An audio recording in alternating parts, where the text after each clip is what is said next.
പ്രിയ സുഹൃത്തുക്കളെ, ഞാൻ ഫാദർ മന്ത്ര. എല്ലാവർക്കും STR മെഡിറ്റേഷനിലേക്ക് ഹൃദയം നിറഞ്ഞ സ്വാഗതം. കഴിഞ്ഞ ഭാഗത്തിൽ നാം ഒരു പ്രധാന ചോദ്യം പരിശോധിച്ചു. മനുഷ്യന് എന്തുകൊണ്ടാണ് മറ്റുള്ളവരെ ബഹുമാനിക്കാൻ കഴിയാതെ പോകുന്നത്? നീതിരഹിതനായ ന്യായാധിപന്റെ പ്രതീകത്തിലൂടെ സ്വന്തം ഉള്ളിലെ ചൈതന്യം അറിയാത്ത മനസ്സ് എന്നും മറ്റുള്ളവരുടെ മൂല്യവും കാണാതെ പോകുന്നു എന്ന് നാം കണ്ടു. ഇന്ന് അതിൻ്റെ മറുവശമാണ് നാം പരിശോധിക്കുന്നത്. ഒരാൾ തൻ്റെ ഉള്ളിലുള്ള ദൈവിക ചൈതന്യത്തിലേക്ക് ഉണരുമ്പോൾ എന്താണ് സംഭവിക്കുന്നത്? ഉപമയിൽ ഒരു നിർണായക നിമിഷമുണ്ട്. ന്യായാധിപൻ സ്വയം പറയുന്നു, എനിക്ക് ദൈവഭയവുമില്ല, മനുഷ്യരെ മാനിക്കുന്നതുമില്ല. ഈ വാക്കുകൾ വളരെ ആഴമുള്ളവയാണ്. കാരണം അവൻ തൻ്റെ അവസ്ഥയെക്കുറിച്ച് ആദ്യമായി സത്യം സമ്മതിക്കുകയാണ്. ആരും അവനെ കുറ്റപ്പെടുത്തിയില്ല, ആരും അവനെ തിരുത്തിയില്ല, ആരും അവനോട് ഉപദേശം നൽകിയില്ല. എന്നിട്ടും ആ ന്യായാധിപൻ സ്വയം തിരിച്ചറിഞ്ഞു. ഇവിടെയാണ് യഥാർത്ഥ മാറ്റം, രൂപാന്തരം ആരംഭിക്കുന്നത്. ധ്യാനത്തിൻ്റെ ഭാഷയിൽ പറഞ്ഞാൽ ഇത് പുതിയ വിവരങ്ങൾ ലഭിക്കുന്ന നിമിഷമല്ല, പുതിയ ബോധം ഉദിക്കുന്ന നിമിഷമാണ്. കാരണം മനുഷ്യന്റെ ഏറ്റവും വലിയ പ്രശ്നം പലപ്പോഴും അറിവില്ലായ്മയല്ല, സ്വന്തം അവസ്ഥയെ കാണാൻ കഴിയാത്ത അവസ്ഥയാണ്. ന്യായാധിപൻ അതുവരെ വിധവയെക്കുറിച്ചാണ് ചിന്തിച്ചിരുന്നത്. പക്ഷെ ഇപ്പോൾ അവൻ സ്വയം കാണാൻ തുടങ്ങുന്നു. അവിടെയാണ് ഉണർവ് ആരംഭിക്കുന്നത്. അവൻ തിരിച്ചറിയുന്നത് രണ്ട് കാര്യങ്ങളാണ്. ഒന്ന്, ന്യായാധിപനും ദൈവവും തമ്മിലുള്ള ബന്ധം, വേർട്ടിക്കൽ ആക്സിസ്. രണ്ട്, ന്യായാധിപനും മറ്റുള്ളവരും തമ്മിലുള്ള ബന്ധം, ഹൊറിസോണ്ടൽ ആക്സിസ്.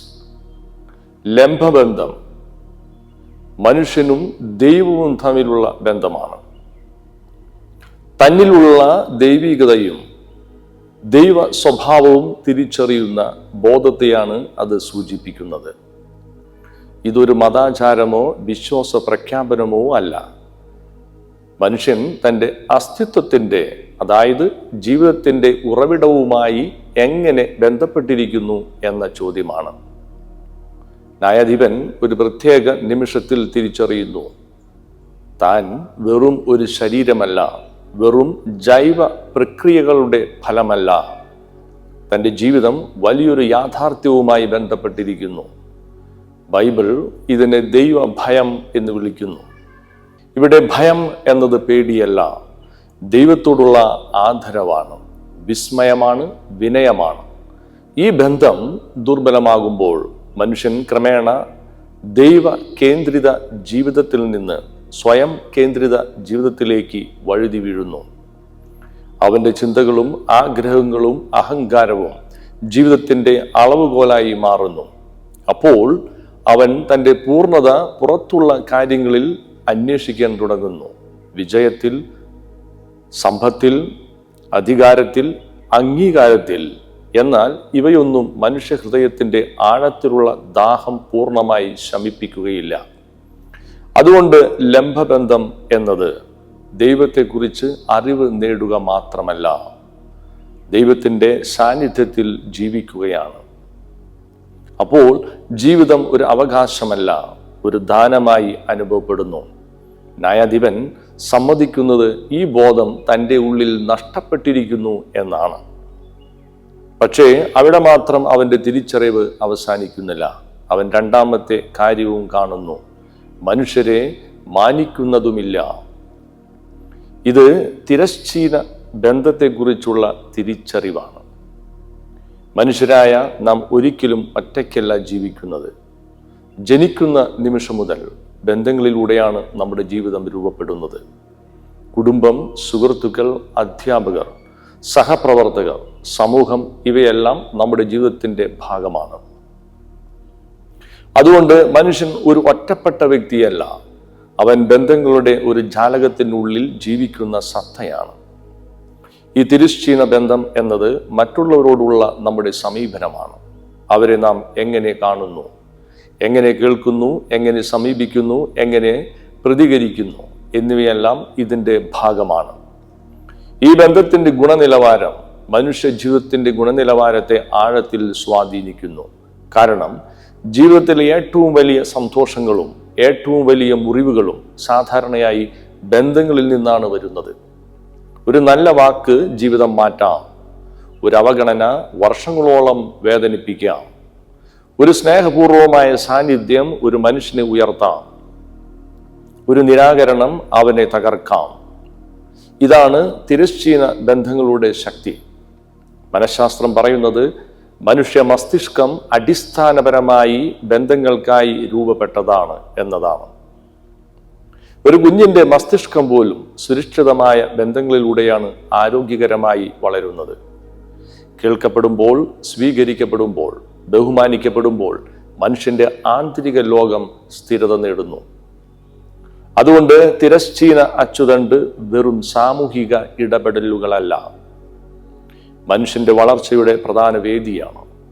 ഞാൻ മാത്രമല്ല ഈ ലോകത്തിൽ ജീവിക്കുന്നത് എന്ന ബോധത്തിൽ നിന്ന് ആരംഭിക്കുന്ന ഒരു ജീവിത രീതിയാണ്.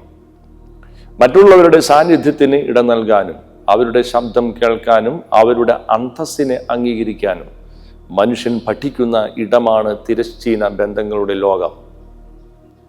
വ്യക്തിപരമായ അസ്തിത്വത്തിൽ നിന്ന് പങ്കുവയ്ക്കപ്പെട്ട അസ്തിത്വവുമായി വളരുന്നതും ഇവിടെയാണ്. ഇതാണ് ന്യായാധിപൻ തിരിച്ചറിയുന്നത്. താൻ മറ്റുള്ളവരെ യഥാർത്ഥത്തിൽ കാണുന്നില്ല, അവരുടെ മൂല്യം അംഗീകരിക്കുന്നില്ല, അവരുടെ ശബ്ദം കേൾക്കുന്നില്ല, അവരെ ബഹുമാനിക്കുന്നില്ല. ഇവിടെ ഒരു വലിയ ആത്മീയ സത്യം വെളിപ്പെടുന്നു. ദൈവത്തിൽ നിന്ന് അകന്നുപോയ മനസ്സ് ക്രമേണ മനുഷ്യരിൽ നിന്ന് അകന്നുപോകുന്നു. ലംബബന്ധം ക്ഷയിക്കുമ്പോൾ തിരശ്ചീന ബന്ധവും ക്ഷയിക്കുന്നു. അതുകൊണ്ട് ന്യായാധിപൻ ഈ രണ്ട് കാര്യങ്ങളും ഒരേ ശ്വാസത്തിൽ പറയുന്നത്: എനിക്ക് ദൈവഭയവുമില്ല, മനുഷ്യരെ മാനിക്കുന്നതുമില്ല. ഇവ രണ്ട് വ്യത്യസ്ത പ്രശ്നങ്ങളല്ല, ഒരേ വിഘടനത്തിന്റെ രണ്ട് മുഖങ്ങളാണ്. ധ്യാനത്തിന്റെ ആഴങ്ങളിൽ മനുഷ്യൻ ക്രമേണ ഈ ബന്ധങ്ങളെ വീണ്ടും കണ്ടെത്താൻ തുടങ്ങുന്നു. ആദ്യം ദൈവത്തോടുള്ള ബന്ധം, അതിനുശേഷം മറ്റുള്ളവരോടുള്ള ബന്ധം. അപ്പോൾ മനുഷ്യൻ മറ്റുള്ളവരെ ഉപയോഗിക്കേണ്ട വസ്തുക്കളായി കാണുന്നില്ല, ബഹുമാനിക്കപ്പെടേണ്ട വ്യക്തികളായി കാണാൻ തുടങ്ങുന്നു. അവൻ അവരുടെ അഭിപ്രായങ്ങളോട് യോജിക്കണമെന്നില്ല, അവരുടെ ജീവിത ശൈലിയെ അംഗീകരിക്കണമെന്നില്ല, പക്ഷേ അവരുടെ അന്തസ്സിനെ അംഗീകരിക്കാൻ തുടങ്ങുന്നു. ഇവിടെയാണ് ബഹുമാനത്തിൻ്റെ യഥാർത്ഥ ജനനം. അതൊരു സാമൂഹിക നിയമമല്ല, ഒരു ബോധാവസ്ഥയാണ്, ഒരു തിരിച്ചറിവാണ്, ഒരു ഉണർവാണ്. പക്ഷേ ഈ ഉണർവ് മനുഷ്യരിൽ മാത്രം അവസാനിക്കുന്നില്ല. ക്രമേണ അത് ജീവിതത്തിൻ്റെ എല്ലാ മേഖലകളിലേക്കും വ്യാപിക്കുന്നു. മനുഷ്യൻ തിരിച്ചറിയുന്നു, ഞാൻ ഈ പ്രപഞ്ചത്തിൽ നിന്ന് വേറിട്ടു നിൽക്കുന്ന ഒരു സത്തയല്ല, ഒരു വലിയ ജീവന്റെ പ്രവാഹത്തിന്റെ ഭാഗമാണ്. അപ്പോൾ പ്രകൃതിയോടുള്ള സമീപനം മാറുന്നു, മൃഗങ്ങളോടുള്ള സമീപനം മാറുന്നു, ജീവിതത്തോടുള്ള സമീപനം മാറുന്നു. കാരണം ഉണർന്ന മനസ്സ് വേർതിരിവിനേക്കാൾ ബന്ധത്തെ കാണാൻ തുടങ്ങുന്നു. ഇവിടെയാണ് ഉപമയിലെ ന്യായാധിപനിൽ സംഭവിക്കുന്ന മാറ്റത്തിന്റെ ആഴം നമുക്ക് മനസ്സിലാകുന്നത്.